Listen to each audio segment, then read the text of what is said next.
Hello, welcome back. আজকে এই video সেশনের মধ্যে আমরা আলোচনা করব যে সফটওয়্যার ডেভেলপমেন্ট করার জন্য কি কি স্টেপ ইনভলভ থাকে এবং সেগুলো সম্বন্ধে আমরা ধীরে ধীরে আলোচনা করব। একটা সফটওয়্যার বানানো যেমন কোনো একটা ইজি প্রসেস নয়, ঠিক একইভাবে এর মধ্যে যে স্টেপসগুলো ইনভলভ আছে তার মধ্যে স্টেপসগুলোকে জানা এবং সেই জানা এবং বোঝা অনুযায়ী সেই স্টেপসগুলোকে ইমপ্লিমেন্ট করাও খুব গুরুত্বপূর্ণ। সেই জন্য আমরা তাড়াহুড়ো না করে ধীরে ধীরে প্রত্যেকটা স্টেপসকে বোঝার চেষ্টা করব। যদি একটা সেশনের মধ্যে এটা সম্পূর্ণ করা না যায় তাহলে প্রত্যেকটা স্টেপসকে আমরা আলাদা আলাদা ভাগে বিভক্ত করে প্রতিটা জিনিস সঠিকভাবে বোঝার চেষ্টা করব এবং আনুষঙ্গিক জিনিস যদি এর মধ্যে যে সম্পর্কিত ইনফরমেশনগুলো থাকবে সেগুলো বোঝার জন্য যদি স্পেসিফিক কোনো একটা টপিকের উপর আলাদা সেশন নেওয়া লাগে তাহলে সেটাও আমরা করব। বাট রিমেম্বার, যেন প্রত্যেকটা স্টেপসকে আমরা খুব ভালোভাবে বুঝি এবং প্রত্যেকটা স্টেপে আমরা কি চাই সেই স্টেপগুলো যেন আমাদের মাথার মধ্যে সবসময় থাকে। তো চলো সময় নষ্ট না করে আমরা চালু করি আমাদের ডিসকাশন। সফটওয়্যার বা প্রোগ্রাম উন্নয়ন করার জন্য পরস্পর সম্পর্কযুক্ত কিছু কাজ ধাপে ধাপে করা হয়। ধাপগুলো পরস্পর নির্ভরশীল বিধায় একাধিক ধাপের কাজ একই সাথে বা কোনো কোনো ধাপের কাজ বারবার করা হয়। আবার ব্যবহারকারী যে কোনো সময় প্রয়োজনে পূর্বের ধাপে ফিরে যেতে পারে। এই ধরনের প্রক্রিয়াকেই বলা হয় সফটওয়্যার উন্নয়ন প্রক্রিয়া বা ধাপ। অর্থাৎ কম্পিউটার নির্ভর সফটওয়্যার বা প্রোগ্রাম উন্নয়নের জন্য বা ডেভেলপমেন্টের জন্য সফটওয়্যারের বিভিন্ন দিক বিশ্লেষণ ও পরিকল্পনা প্রণয়ন সহ আনুষঙ্গিক কাজগুলো ধাপে ধাপে এবং পর্যায়ক্রমে সম্পন্ন করার প্রক্রিয়াই হচ্ছে সফটওয়্যার উন্নয়নের ধাপ বা চক্র। সফটওয়্যার উন্নয়নের জন্য সিস্টেম ব্যবহারকারী বা সিস্টেম অ্যানালিস্ট এবং প্রোগ্রাম রচয়িতা, তো এইগুলোকে যদি ইংরেজিতে কনভার্ট করি, সিস্টেম ব্যবহারকারী মানে এন্ড ইউজার যারা সফটওয়্যারটাকে ইউজ করবে, প্লাস সিস্টেম অ্যানালিস্ট মানে সফটওয়্যারটা বানানোর পরে সেটা টেস্ট করা লাগে যে সেটি যেই পারপাসে বানানো হচ্ছে সেই পারপাসটা ফুলফিল হচ্ছে কিনা।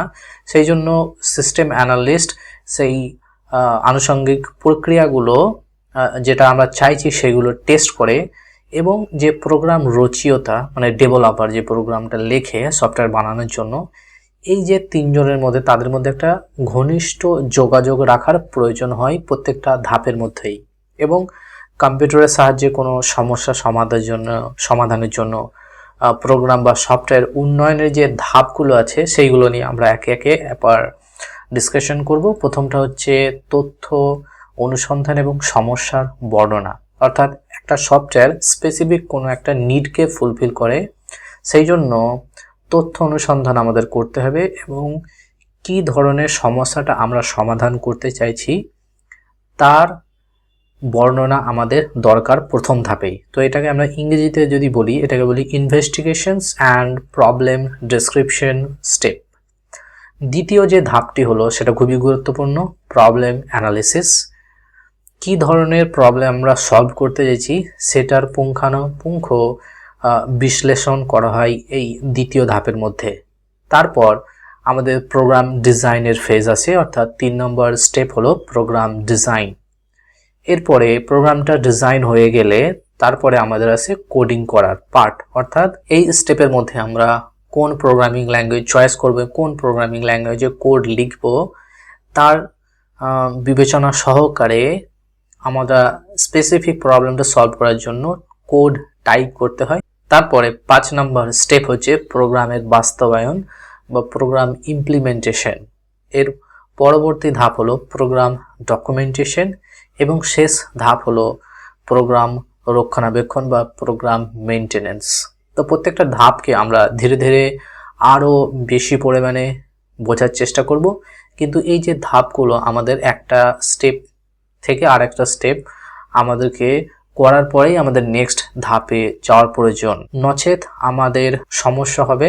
আমরা যদি কোনো একটা স্টেপকে মিস করে দিই বা কোনো একটা স্টেপের কাজগুলো ঠিকঠাক না করি এবং পরবর্তী স্টেপে চলে যাই, তো পরবর্তী স্টেপে গিয়ে আমাদের সেটার কাজগুলো সম্পূর্ণ করতে অসুবিধা হবে। সেই জন্য স্টেপগুলো প্রত্যেকটা সময় আমাদের ফলো করা উচিত। এখন আমরা প্রত্যেকটা স্টেপসগুলোকে নিয়ে বিস্তারিত আলোচনা করার চেষ্টা করব। তো প্রথমেই আমাদের যে প্রথম স্টেপটা ছিল সেটা হচ্ছে তথ্য অনুসন্ধান এবং সমস্যার বর্ণনা, ইনভেস্টিগেশন অ্যান্ড প্রবলেম ডেসক্রিপশন। যেই সমস্যাটি সমাধানের জন্য প্রোগ্রাম লিখতে হবে তার একটি পরিপূর্ণ এবং সহজ বিবরণ তৈরি করা হয় এই স্টেপের মধ্যে, এবং এর রিলেটেড যে সমস্ত তথ্যগুলো আছে সেগুলোকে সংরক্ষণ করা হয়। সমস্যাটি চিহ্নিত, সেটি সম্পর্কে ভালোভাবে অবহিত হওয়ার পর সমস্যাটি আদৌ কম্পিউটারের মাধ্যমে সমস্যাটা সমাধান করা সম্ভব কিনা, বা সমস্যাটা যদি সমাধান করা যায় সেটা সুবিধাজনক কিনা, সেই সমস্ত বিষয়গুলো নির্ধারণ করতে হবে এই স্টেপের মধ্যে। বিভিন্ন উৎস থেকে ডেটা সংগ্রহ করে প্রস্তাবিত সফটওয়্যারের উদ্দেশ্য, বৈশিষ্ট্য, কত খরচ হবে বা অন্যান্য যে প্রয়োজনীয় বিষয় সম্পর্কে সিদ্ধান্ত গ্রহণ করতে হবে, এবং সমস্যায় কি ধরনের ইনপুট আসবে, কি ধরনের আউটপুট হবে, সেটা কিভাবে বিশ্লেষণ হবে, বিশ্লেষণের মাধ্যমে কি ধরনের আউটপুটের প্রয়োজন, সেই সমস্ত সিদ্ধান্ত এই তথ্য অনুসন্ধান এবং সমস্যার বর্ণনা স্টেপের মধ্যে আমরা করে থাকি। তো এরপরে চলে আসি সমস্যার বিশ্লেষণ বা প্রবলেম অ্যানালাইসিস। এই যে পার্টিকুলার ধাপ, এই ধাপে প্রস্তাবিত সফটওয়্যার বা প্রোগ্রামটির প্রকৃতি, এর আওতা, প্রয়োজনীয় দিক নির্দেশনা এবং সম্ভাব্যতা আরও ভালোভাবে বোঝার জন্য বিস্তারিত এবং ব্যাপক বিশ্লেষণ করার পদক্ষেপ গ্রহণ করা হয়। মূলত এই ধাপে ডেটা প্রসেসিংয়ের সমস্যাটি চিহ্নিত করে সমাধানের বিভিন্ন পথ বিশ্লেষণ করা হয়।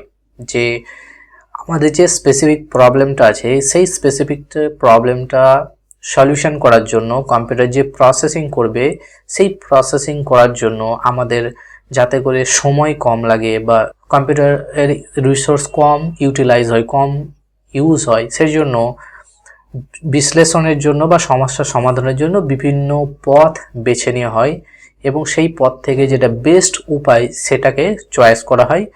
এবং সমস্যা চিহ্নিত করার পরে কিভাবে সমস্যাটি সমাধান করা যায় তা বের করতে হয় এই পার্টিকুলার প্রবলেম অ্যানালাইসিস স্টেপের মধ্যে।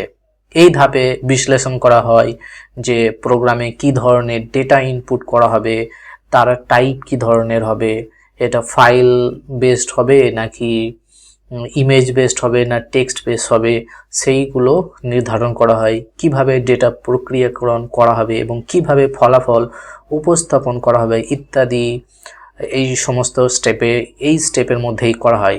ফলাফল তৈরির জন্য প্রয়োজনে যে সমস্ত গাণিতিক বা ম্যাথামেটিক্যাল এবং যে লজিক্যাল মডেল সেইগুলো তৈরি করা হয়।